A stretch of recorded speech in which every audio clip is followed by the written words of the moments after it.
Makak Singri West e kar chung'od bura ma Suba South e kaunti ma Homa Bay dwane sirikand kaunti no keto kenge mabiro neno ni chenro mar pi masindo ke Nyasaga ok obedo gi ng'ikruok mondo mi gibed gi yot mar yudo pi machiegni kodgi.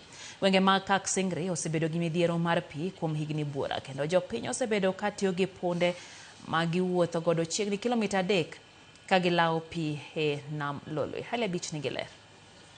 Chenro mar pi masindo Nyasaga ne ochaki gi sirikand kaunti ma Homa Bay mar reso jopiny mawuok e alwora ma Kak Singri West ka chud bura ma Suba South ma en achiel kuom gwenge ma jopiny osebedo gi riyo mar pi kuom higni mathoth. Gwenge ma kono thoth ne jopiny tiyo kod punde ka giwuotho chini kilomita 3 ka gidhi omo pi e nam Lolwe, pigi ma bende chal margi ok beyo kod ngima dhano. Rose Ondiek, jadak ma Nyasaga, wacho ni giseneno matek nikech onge mar pi machiegni kodgi ka gidwa ni mondo koro sirikand kaunti oketo okenge mowinjore e neno ni chenro mar pigi no kobiro bedo kod ng'ikruok. Area ni wasebedo gi chandruok mar pi kuom higni mang'eny. Taraundi wayudo pi mokelnwa machiegni. Mwago erokamano mar sirikal okelonwa. To wan gi kwayo kuom ndalo mang'eny mondo kik wachak wadog e chandruok man wasebede. Mondo pigni katong' ndo nyalo bedo, obednwa kuom ndalo mang'eny. Kuonde moko ikelo pi to bang' ndalo matis to pi iyudo ni pi okethore.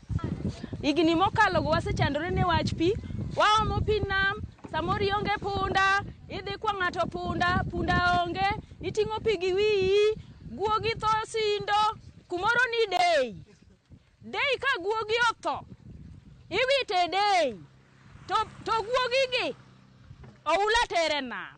Kose tere nam, to wachak wambe wadhi adhiya gi pige gi watuomo, wabiro go dala, wamodho, watuore. Koro wan wagone Nyasaye erokamano maduong'. Chenro mar pigno bende jopiny kod geno ni biro konyogi pur mag alode kod kothe mamoko e mieregi kama ne giseme jopiny manyalo bedo kod paro mar ketho odundu mag pino kod mwandu mamoko ma sirikal otiyogo e loso pigno. Kane pigni pok obiro nwaomo na pi sindo gi ndiga, samoro mon ne wuok ka sa 9 otieno ma jomoko ne dino ne mon e ndara matimnegi maundo maricho. Omiyo ka koro sani pi nyalo biro kama koro wan mana gi kwech. Pi ni omo mana gi sindo, from sindo nyaka ka en almost 3 kilometers. Ma en gir japiny, ok en gir sirikal. En gima konyo piny, ok okony sirikal. Koro mondo mi wane ber gini, wane manyaka warite.